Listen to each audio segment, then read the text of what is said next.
Please click the subscribe button and the notification icon. It will help us a lot.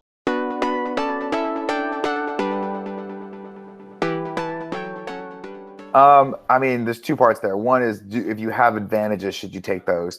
I think the answer is yes.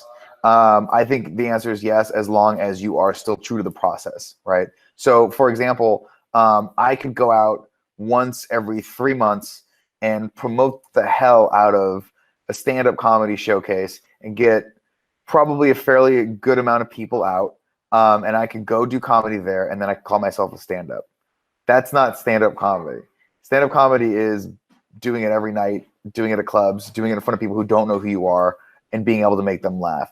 That, to me, is the process that I want it to be true to. So I will, and I do leverage my audience to occasionally come out and support us. But overall, I also do want to build that from the ground up. So I am taking a slightly harder road to do it, but with the eye that the notion is, if I can succeed in this 5 years from now, I will be a lot stronger than if I had cheated myself this process.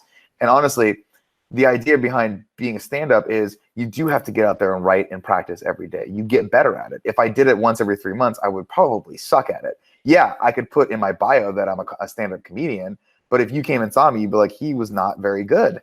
And so, you know, there's a lot of people on YouTube that put filmmaker in their bio, and some of them don't warrant it, and some of them do. And you know when you are putting something in your bio to fake it until you make it or not. But don't be the guy that fakes it until he makes it. Be the guy that's biting off a little more than they can chew and then figures out how to make it work.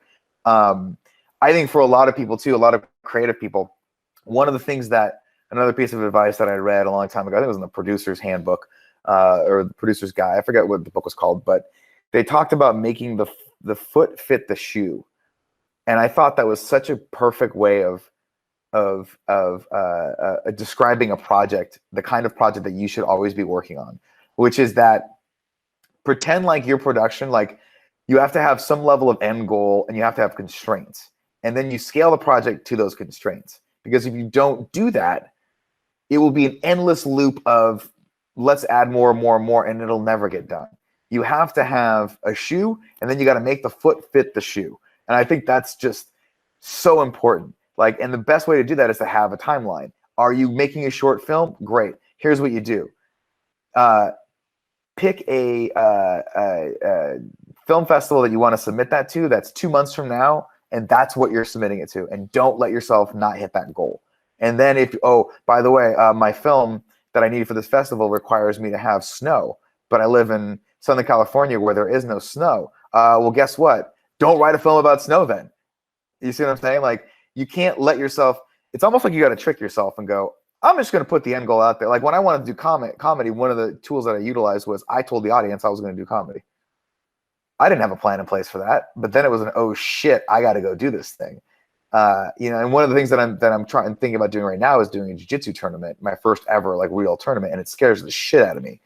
But there's a possibility I might just sign up for one and then go, fuck, I got to just scale my training accordingly so that I know I hit this deadline. So I think that's really, really important. But when it comes to creative endeavors, you got to know when you're just, when you are treading water with projects.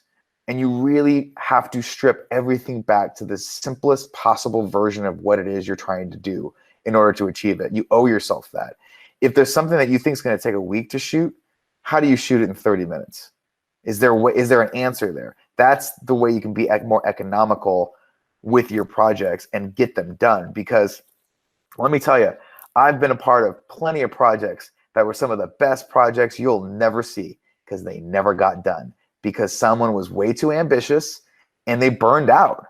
And if it's just you, I know one person that I can think of off the top of my brain that legitimately did everything for one of his projects.